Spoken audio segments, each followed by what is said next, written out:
Welcome to the Stoic Quotient. Today we are discussing the only way to truly love. Here's a question that cuts deep. Have you ever truly loved someone? Not in the way we often claim to love, not with attachment, not with need, not with possession, but truly loved, without expectation, without control, without fear?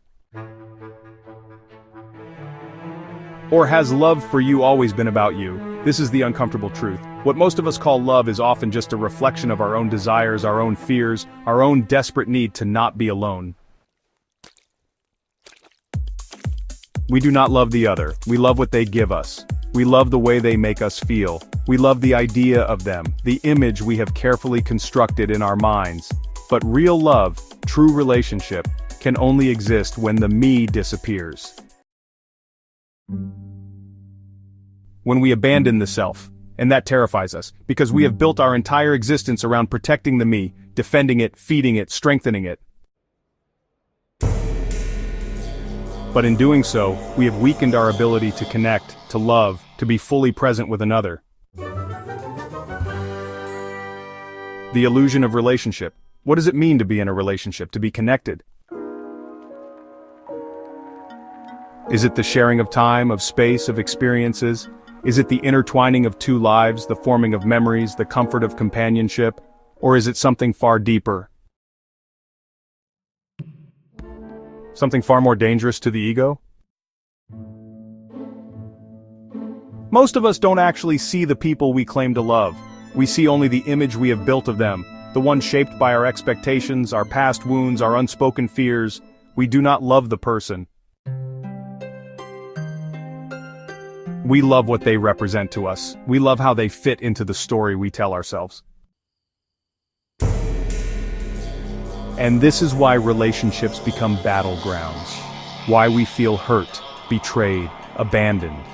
Because when they change, when they no longer fit into the image we created, we feel as though something has been taken from us.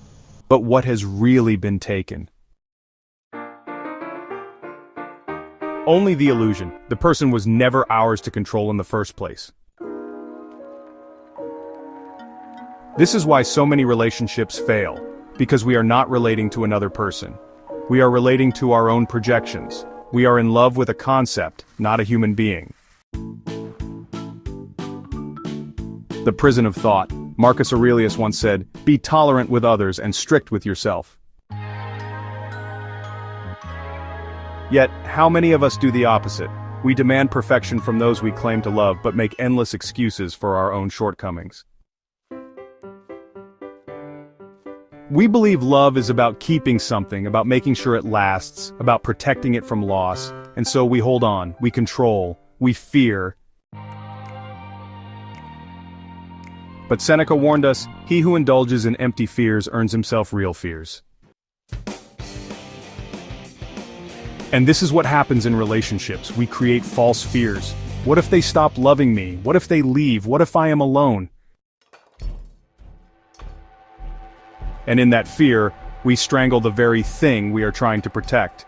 We try to possess love, forgetting that love, by its very nature, cannot be possessed. Because the moment love becomes possession, it is no longer love. The destruction of the me. So what does it mean to truly love? It means abandoning yourself. It means dropping the expectations, the attachments, the illusions that keep you separate. It means dying to the self, to the endless voice in your head that says, I need, I want, I deserve. It means seeing the other as they are, not as you wish them to be. It means being present, because love is not memory. Love is not a collection of past moments stored away like photographs in the mind. Love is now. Love is alive. Love is only possible when we let go. But letting go is terrifying. Because the ego fights for survival. It wants continuity. It wants security. It wants to hold on to pleasure and avoid pain. And love doesn't allow for that kind of control. Love is unpredictable. Love changes. Love demands freedom, not captivity. This is why most people never truly love. They cannot bear the death of the self. What happens when you truly let go? When the me dissolves, something extraordinary happens. For the first time, you see another person, not as a means to fulfill your desires, not as an object of your expectations, but simply as they are. There's no longer resistance, no longer a desperate need to hold on. You love, not because they belong to you, but because they exist. You no longer fear loss because you understand that you never owned them to begin with. And this is when love truly begins, when there is no self, no possession, no fear, only deep, boundless connection. A challenge few will accept, so I ask you again. Have you ever truly loved, or have you only ever clung to an idea, to a dream, to a reflection of yourself? Because if you have never let go of the me, you have never really loved. And if you are brave enough, if you are willing to face the deepest fear of the ego, then try this. Abandon yourself in relationship. Not in submission, not in sacrifice, but in pure presence, in seeing, in feeling, in accepting. Love without owning, love without fearing, love without needing. Because only when the me dissolves can love truly exist. If you enjoyed this insight, please give us a thumbs up, share, and subscribe. Thanks for watching the Stoic Quotient.